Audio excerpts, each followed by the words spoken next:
Bonsoir à tous, les titres de l'actualité de ce lundi. À la une, plus de jeunes et de femmes dans l'administration guinéenne, c'est l'objectif affiché par le gouvernement. Le projet avance à grands pas à travers la formation de jeunes fonctionnaires. La société Vivo Énergie vole au secours des populations de Fria. Elle vient d'offrir 35 tonnes de riz à cette communauté affectée par la crise.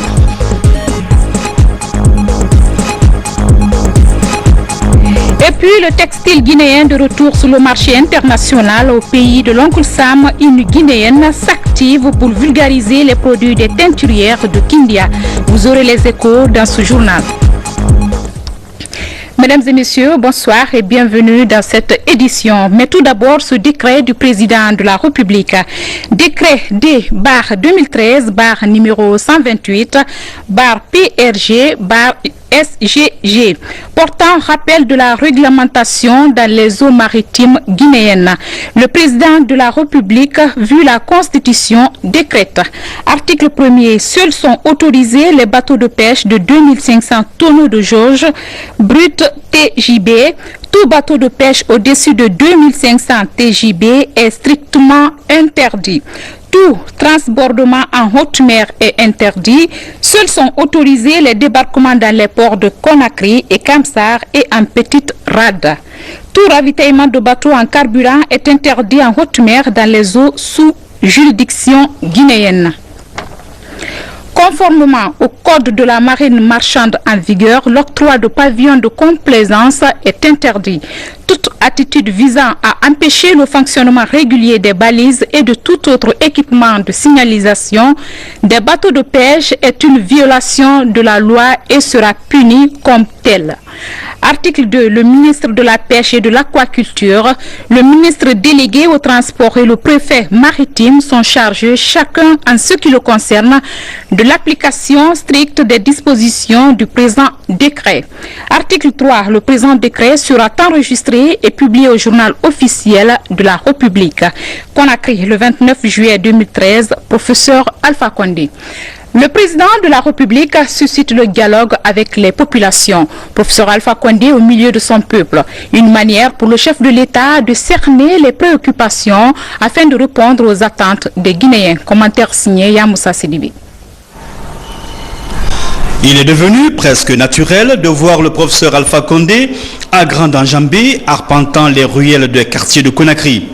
Pourtant, c'est la première fois qu'un président de la République de Guinée crée une telle proximité avec ses citoyens, se rapprochant ainsi davantage des préoccupations de la population. Le professeur, en effet, ne distille pas l'amour et la fraternité ex cathedra. Le professeur Alpha Condé suggère et suscite l'échange et le dialogue. Il est l'exemple. Il s'instaure dès lors un lien organique entre le premier président démocratiquement élu et son peuple. C'est que durant de longues années, Alpha Condé a observé, comme d'un mirador, les attentes de ses compatriotes. Certes, l'avènement du professeur Alpha Condé n'a pas mis fin subitement à tous nos problèmes, mais il est faux de dire que rien ne s'est passé depuis son arrivée au pouvoir. Depuis 2 ans et demi, la Guinée a beaucoup changé. Le port autonome de Conakry a presque doublé sa capacité d'accueil et de service. Pour la première fois, l'autoroute au niveau du pont 8 novembre n'a pas reçu qu'une ou 2 couches de goudron. Une véritable bétonneuse s'est mise en branle, donnant ainsi à cette route une solidité digne d'une route de pays de grande pluie. Des forages, des centaines dans des villages qui souffraient de manque d'eau depuis l'indépendance du pays. Des hôtels de dimension internationale pour ouvrir nos portes et nos cœurs au monde des investisseurs et du tourisme. Et puis cet enthousiasme nouveau qui s'empare des paysans dans les bas-fonds et sur les flancs de montagne. Le professeur Alpha Condé, au milieu de son peuple, réalise l'empressement des siens. Avec sa truelle, Alpha Condé lui aussi est pressé de construire un État moderne. On peut alors comprendre qu'il soit capable d'une patience que rares hommes politiques exhaleraient. L'essentiel pour le professeur Alpha Condé est que les Guinéens se parlent. Les Guinéens ont élu leur président, qu'ils réussissent à élire à présent leurs députés. Et alors, les talents et les compétences s'exprimeront sur le procès du développement. Fini la longue attente pour les candidats des examens de sortie de l'enseignement technique et professionnel. Leurs résultats seront publiés demain sur toute l'étendue du territoire national avec une légère différence du taux de réussite par rapport à l'année dernière, soit 77% cette année et 72% pour l'année écoulée. Suivez les précisions avec Moussa Komara et Kernoy Ousmane Diallo. Demain mardi, les résultats des examens de sortie de l'enseignement technique et professionnel seront publiés. Ces résultats sanctionnent la performance des apprenants pendant leur passage à l'école technique. Les résultats que nous présentons aujourd'hui sont en légère hausse par rapport à ceux de l'année dernière. Ils sont en 2013 de 77%, alors que ceux de l'année 2012 étaient de 72%. Mais cela ne nous satisfait pas entièrement, car en formation professionnelle, on doit toujours tendre vers des pourcentages plus élevés. Cette année, sur 12 311 candidats, dont 6 563 filles, pour toutes les filières et tous les secteurs confondus, nous avons 9 505 admis, dont 5 116 filles. En décomposant ces chiffres, nous avons 11 026 candidats, dont 5 652 filles pour le secteur public et 1 285 candidats, dont 911 filles pour le secteur privé. Pour les admis, le secteur public a totalisé 8 486 admis, dont 4 375 filles, alors que le secteur privé a enregistré 1019 admis, dont 741 filles. En dépit de la crise sociopolitique qu'a connue le pays cette année, les autorités du département ont convergé les efforts pour qualifier la compétence des étudiants. Il est évident que beaucoup de facteurs n'ont pas permis de réaliser certaines performances que nous voulions transmettre à nos élèves, mais les compétences qu'ils ont acquises et leur volonté de s'adapter aux besoins des employeurs sont des atouts qu'ils seront valorisés dans leur recherche d'emploi. Pour qualifier davantage la compétence des étudiants de l'enseignement technique, plusieurs innovations et partenariats sont envisagés. Rajeunir et féminiser l'administration publique, le projet avance à grands pas au ministère du Travail et de la fonction publique. Le deuxième groupe de jeunes cadres de l'administration publique a entamé les cours cette semaine. Financé par la coopération française, le projet consiste à faire intervenir les experts de l'École nationale de Bordeaux pour une remise à niveau des jeunes fonctionnaires guinéens. Nourou Diallo. Initié par le ministère du Travail et de la fonction publique, ce projet vise à former près de 200 jeunes âgés de moins de 40 ans pendant 3 mois. Et ce, grâce à la coopération française à travers l'École nationale des sciences politiques de Bordeaux. On est en train d'aborder les problèmes de corruption, les problèmes de marché public, après avoir vu la déontologie de l'administration sur les obligations qu'ont les fonctionnaires entre eux pas uniquement, mais aussi par rapport à leurs subordonnés, à leurs supérieurs hiérarchiques et à leurs collègues. Le programme Rajeunir et féminiser l'administration vise à former en 3 ans 1200 jeunes fonctionnaires guinéens engagés à partir de l'année 2005 et dont l'âge est inférieur ou bien égal à 40 ans. Donc ces fonctionnaires sont recrutés sur la base d'un concours interne au niveau de la fonction publique. Se réjouissant de cette formation, ces jeunes cadres suivront des modules comme l'administration publique, la déontologie, la technique de rédaction administrative et surtout les nouvelles technologies de l'information et de la communication. A précisé que sur les 193 candidats du premier groupe, 65 sont certifiés par l'École nationale de sciences Po de Bordeaux. Parallèlement au ministère de l'Agriculture, l'heure est à la concertation pour valider le rapport des dépenses publiques. Un document qui tient compte des performances des campagnes agricoles des 10 dernières années. Fouri Kamara nous apporte des précisions.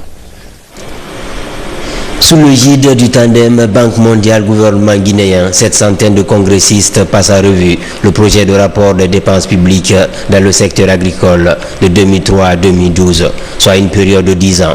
Le premier objectif de cet exercice est d'évaluer le niveau d'application de la déclaration de Maputo de 2003, adoptée par le sommet des chefs d'État pour consacrer à l'agriculture un minimum de 10% du budget global de chaque État africain. En Guinée, Emilio Sacerdoti, consultant international de la Banque mondiale fait l'état des lieux du poids de l'agriculture dans le budget national. Guinée, les 2 dernières années, sous l'impulsion du chef de l'État, il y a eu des ressources additionnelles mises pour l'agriculture. Donc il y a eu un grand effort et ça a été couronné par un certain succès parce que, comme vous savez, la production du riz a augmenté de 9% par an les 2 dernières années.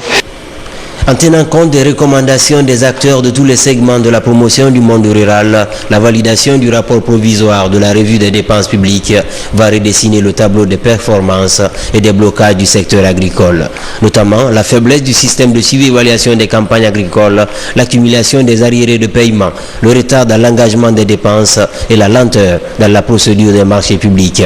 Une lourdeur administrative qui fait que les intrants ne sont pas livrés à temps.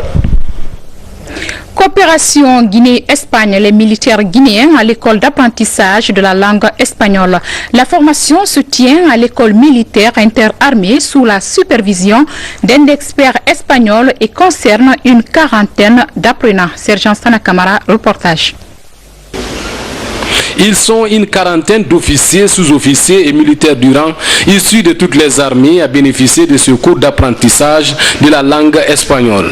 L'ouverture de ce stage témoigne de l'excellence des relations de coopération et d'amitié entre la Guinée et le Royaume d'Espagne. Merci à tous ceux qui ont fait possible cette nouvelle édition du stage de formation en droit de l'homme en espagnol qui, comme vient d'être dit, renouvelle l'engagement de l'Espagne vis-à-vis de la réforme du secteur sécurité et vis-à-vis de la formation de l'armée guinéenne. À l'occasion, le représentant du chef d'état-major général des armées a rassuré l'ambassadeur d'Espagne quant à la vulgarisation de cette langue au sein de l'armée nationale.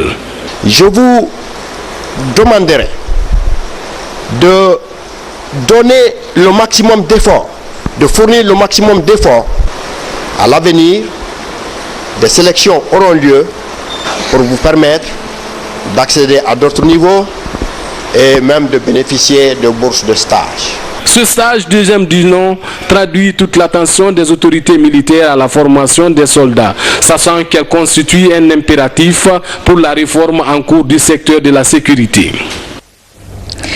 Une question, comment venir en aide aux populations de la ville de Fria? La cité traverse une crise depuis plus d'1 an. Le groupe Vivo Énergie, qui évolue dans le secteur du carburant, a décidé de venir en aide à ces populations à travers un don de 35 tonnes de riz. La répartition de ces vivres est confiée à l'ONG Arsif. Reportage Ali Kamara. Les travailleurs de Fria vivent une situation difficile depuis l'arrêt de l'usine en avril 2012. Manque d'électricité, problèmes scolaires et sanitaires, mais aussi des problèmes d'alimentation pour les populations. C'est par rapport à ce volet alimentaire que le groupe Vivo Énergie a apporté son soutien, soit 700 sacs de riz pour un coût global de plus de 140 millions de francs guinéens. C'est le plus grand don jamais reçu depuis le début de la crise. Vivo Énergie, c'est l'usine Frigia, et à cela plus de 10 ans. Et quand l'usine a des difficultés de ce type et que la population de Fria qui vivait en grande partie à partir de cette usine se trouve dans les moments difficiles, il est extrêmement important pour nous de venir en aide en partageant une partie de notre marge à cette population qui est directement liée à l'usine. Notre part de contribution, c'est juste essayer de peaufiner quelque chose pour que vraiment la population qui se trouve ici en détresse puisse bénéficier. Donc on l'avait fait l'année passée pour les travailleurs de Russal et cette fois-ci on l'a refait pour la population maintenant. Arsif, l'association des ressortissants et sympathisants de Fria qui a fait les démarches auprès des donateurs, mène des réflexions pour voir comment faire de Fria une ville pas seulement dépendante de l'usine. 4 projets sont actuellement à l'étude, notamment le développement de la filière arachide et le jumelage avec une ville française, Gardanne. Cet élan de solidarité de Vivo Énergie à travers ces 35 tonnes de riz va permettre aux familles de joindre les deux bouts en ce mois saint de Ramadan. Nous allons mettre l'accent sur les travailleurs de l'usine parce que c'est à leur nom que nous avons demandé le don. Ensuite, sur l'ensemble de la population dans ses différentes composantes. C'est-à-dire, nous allons prendre les différents quartiers. La ville comprend 13 quartiers et 3 communes rurales. Donc chaque quartier aura une quantité définie et chaque commune rurale aura une quantité définie. Vivo Énergie, à travers ce geste humanitaire en faveur des populations en situation difficile, la FRIA entend accompagner le gouvernement dans la gestion de la crise qui perdure dans la cité, mais surtout soulager les ménages en ce mois de pénitence et de pardon. Le civisme, une attitude responsable et active pour le bon fonctionnement de la société et de notre environnement. Ce thème est au centre d'une formation destinée à plus de 160 jeunes étudiants. C'est une initiative de l'ONG Bougeons Ensemble. Fassoli Traoré sur deux Keïda. L'ONG Bougeons Ensemble sensibilise et informe les leaders d'opinion sur le civisme et la bonne gouvernance. Car une nation pour bien vivre a besoin d'un corps sain, mais aussi d'un environnement sain et promoteur. L'ONG Bougeons Ensemble est sans ethnie. C'est une ONG qui s'investit dans la coopération panafricaine et la solidarité internationale. Elle s'investit aussi dans la défense des droits de l'homme et des libertés publiques. Elle s'investit dans le civisme et la bonne gouvernance. Le civisme, pour moi, c'est le bon citoyen, c'est lui qui connaît ses droits, c'est lui qui connaît ses devoirs, qui connaît la loi, c'est lui qui a un bon comportement citoyen, c'est lui qui accepte ses semblables et qui respecte les normes qui sont définies pour le bien-être collectif. C'est aussi ça le civisme. Pour qu'on ait un pays où le civisme est la règle d'or, nous devons refonder nos institutions. Il faut qu'on ait une justice indépendante, une justice qui a les capacités d'agir dans l'indépendance et dans le professionnalisme. Il faut que l'éducation à la base, dans les écoles, dans les universités, ait pour socle l'éthique, la morale et le civisme. Ils sont plus de 160 jeunes venus des différents partis politiques, ONG et associations du pays pour participer à cette sensibilisation sur la notion du civisme et la bonne gouvernance. Et puis ce coup de balai au port de pêche artisanale de Boulbinet, l'action initiée par la société Maria Pêche regroupe plus de 300 jeunes pour assainir le port et ses environs en vue de protéger les produits halieutiques et la santé des riverains. Nabi Zakaria Bangora, Ibrahim Soribari. C'est une vaste opération d'assainissement du port de pêche artisanal de Boulbinet déclenchée par la société de pêche Maria Pêche. C'est une première du genre depuis l'inauguration du port en 2010 après la deuxième phase de son extension par la coopération japonaise. Depuis cette date, ce débarcadère de poissons n'a jamais fait l'objet de nettoyage. Face à cet état d'insalubrité chronique, le directeur général de Maria Pêche a mobilisé plus de 300 jeunes venus de la capitale pour assainir et rendre propre le port de Boulbinet et ses alentours. Moi, je tiens beaucoup à la jeunesse. Alors, c'est la raison pour laquelle j'ai eu l'initiative là, pour encourager la jeunesse de Boulbinet, particulièrement la jeunesse des Kalom, afin que toute la jeunesse puisse se lever maintenant et travailler. Vraiment, ce que la Maria Pêche est en train de faire, c'est la jeunesse qui apprécie, c'est tout le monde qui apprécie. Vraiment, c'est quelque chose de réconfortable. Cette opération d'assainissement consiste à nettoyer l'environnement marin, les abords du Palais des Nations, la place publique du port où sont souvent exposés les produits halieutiques. Ce acte de civisme et de propriété de Maria Pêche est salué par les jeunes et femmes marieuses. La société Maria Pêche entend multiplier ses actions dans les 5 communes de Conakry. Le cimetière de Cameroun est programmé pour le dimanche prochain. Je vous le disais dans les titres, depuis le début de l'année, une Guinéenne désignée aux États-Unis vulgarise les produits des teinturières de Kindia. Les tissus sont vendus dans les boutiques de marque au pays de l'Oncle Sam et en Europe. Notre équipe de reporters a participé à l'une des étapes préparatoires de la livraison. Moussa Bangor. À 29 ans, l'ex-mannequin guinéen, devenu designer aux États-Unis, réalise l'un de ses plus grands rêves. Mariam travaille d'arrache-pied avec des teinturières pour livrer la plus importante commande de sa nouvelle carrière. Ces motifs de la teinture guinéenne font partie des trouvailles de l'année de la célèbre styliste et femme d'affaires américaine Toni Bosch. Ils seront vendus dans différentes boutiques de la marque à travers le monde. Ce projet-là est un grand rêve pour moi. Ça fait 4 ans que j'essaie de rencontrer Toni Bosch. Et aujourd'hui, avec la grâce de Dieu, nous sommes en train de réaliser sa commande qui sera partout aux États-Unis, partout dans le monde. Et je le fais aujourd'hui chez moi avec les femmes guinéennes. Cette fierté-là, pour nous, rien ne peut l'acheter. À travers Mariam, le textile guinéen gagne une visibilité inespérée. Ce secteur de l'économie informelle du pays est traditionnellement tenu par des femmes rurales. Mais ces 10 dernières années, la teinture locale souffre de la concurrence des bassins du Mali.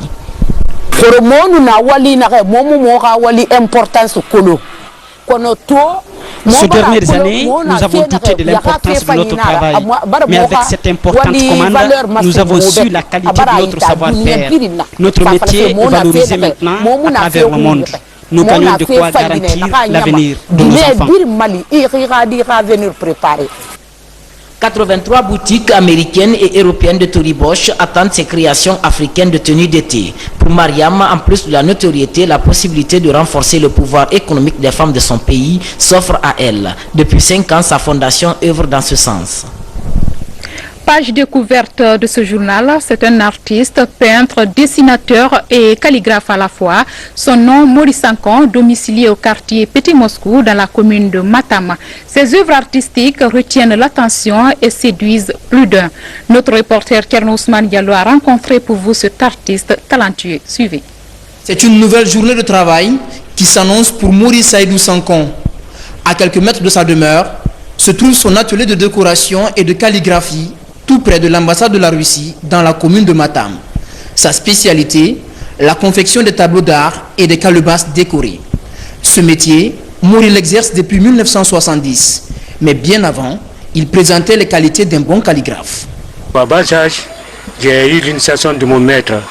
À bas âge, il a donné un cours de dessin, de faire des dessins de choix, tout petit. Donc moi, à bas âge, j'ai fait une maisonnette avec les arbustes, ainsi de suite. Depuis ce jour, il m'a encouragé. C'est de là maintenant qu'est venu le dessin. Depuis 62, j'ai eu l'amour du dessin maintenant, jusqu'en 70, maintenant 70-71, j'ai commencé la peinture avec ça. Aujourd'hui, il dit tirer l'essentiel des besoins de sa famille de la vente de ses tableaux. Des tableaux qui expriment la diversité géographique de la Guinée et qui traduisent également les réalités socio-culturelles du pays. Un travail qui nécessite des pinceaux de qualité, difficile à en trouver à Conakry. Je n'ai pas de soutien, je suis débrouillé, je n'ai pas de matériel. Seulement, il y a mes apprentis qui m'aident à envoyer les pinceaux que vous voyez comme ça là, c'est mes apprentis qui m'envoient ça. Son atelier, Maurice le partage avec des jeunes de son quartier qui trouvent de l'intérêt à apprendre cet art. Certains parmi eux l'ont rencontré après avoir abandonné les études et perdu tout espoir de réussir dans la vie. Et moi, je suis allé jusqu'à 9e à Kindia, tu vois. Mais finalement, j'ai laissé l'étude. Je suis très fier d'avoir ce métier parce que je l'aime déjà. Maintenant, je le fais même par la passion. À côté de l'atelier de Maurice, ces jeunes confectionneurs d'objets d'art sont installés. Eux aussi bénéficient de son attention et de ses conseils. À présent, un mot de culture. La Côte d'Ivoire organise chaque année Clap Ivoire, un festival qui fait la promotion du cinéma ouest africain. En Guinée, à l'issue d'un concours, 2 cinéastes ont été retenus pour participer à ce festival panafricain. Il s'agit de notre confrère Fodé Niagassoula Keïta avec son film Les héritages de Soundiata Keïta et de Yara Kamara dans son film La Vengeance. Kerno Younoussaba. Clap Ivoire, un festival de cinéma amateur qui met en compétition les jeunes cinéastes des pays membres de la CEDEAO. L'événement se déroule tous les ans en Côte d'Ivoire et la Guinée sera sa première participation cette année. Fodé Niagassoula Keïta, réalisateur du film documentaire de 13 minutes intitulé Le transfert des héritages de Soundiata Keïta, et Yara Kamara, lui auteur du film en fiction dénommé La Vengeance, sont les 2 films retenus sur une centaine de courts-métrages pour le rendez-vous du cinéma ouest africain en septembre prochain. Initialement, c'était un concours destiné à la zone UEMOA et depuis 2 ans, on l'a ouvert à la zone CEDEAO. Et la Guinée participant pour la première fois, nous sommes venus donc pour superviser la sélection nationale guinéenne. Retenus sur un certain nombre de critères, ces 2 jeunes cinéastes guinéens vont participer à ce festival où plus de 100 films en liste de la CEDEAO devront rivaliser. Il fallait faire un bon travail, simplement, au niveau technique, au niveau de la narration, au niveau de l'écriture cinématographique, au niveau du scénario et au niveau de la lumière. C'est des films qui peuvent être des films vus n'importe où, et c'est ce qui était intéressant. J'ai voulu des films professionnels, parce que c'est vrai que quand on doit représenter le pays à l'extérieur, il faut que l'on puisse assurer. Clap Ivoire, ce festival qui est à l'image FESPACO du Burkina, entend promouvoir les jeunes talents du cinéma ouest africain, un véritable espace pour ces cinéastes afin de faire valoir leurs compétences. Mesdames et messieurs, avant de clore ce journal, nous allons revenir sur ce décret du président de la République. Décret D/2013 numéro 128/PRG/SGG portant rappel de la réglementation dans les eaux maritimes guinéennes. Le président de la République, vu la Constitution, décrète. Article 1er. Seuls sont autorisés les bateaux de pêche de 2500 tonneaux de jauge brute TJB. Tout bateau de pêche au-dessus de 2500 TJB est strictement interdit. Tout transbordement en haute mer est interdit. Seuls sont autorisés les débarquements dans les ports de Conakry et Kamsar et en petite rade. Tout ravitaillement de bateaux en carburant est interdit en haute mer dans les eaux sous juridiction guinéenne. Conformément au code de la marine marchande en vigueur, l'octroi de pavillons de complaisance est interdit. Toute attitude visant à empêcher le fonctionnement régulier des balises et de tout autre équipement de signalisation des bateaux de pêche est une violation de la loi et sera punie comme telle. Article 2. Le ministre de la Pêche et de l'Aquaculture, le ministre délégué au transport et le préfet maritime sont chargés, chacun en ce qui le concerne, de l'application stricte des dispositions du présent décret. Article 3. Le présent décret sera enregistré et publié au journal officiel de la République. Conakry, 29 juillet 2013, professeur Alpha Condé. Mesdames et messieurs, vous l'avez compris, c'est la fin de cette édition. À tous, merci de l'attention. Je vous donne rendez-vous demain pour la même édition et à la même heure. Excellente soirée à vous.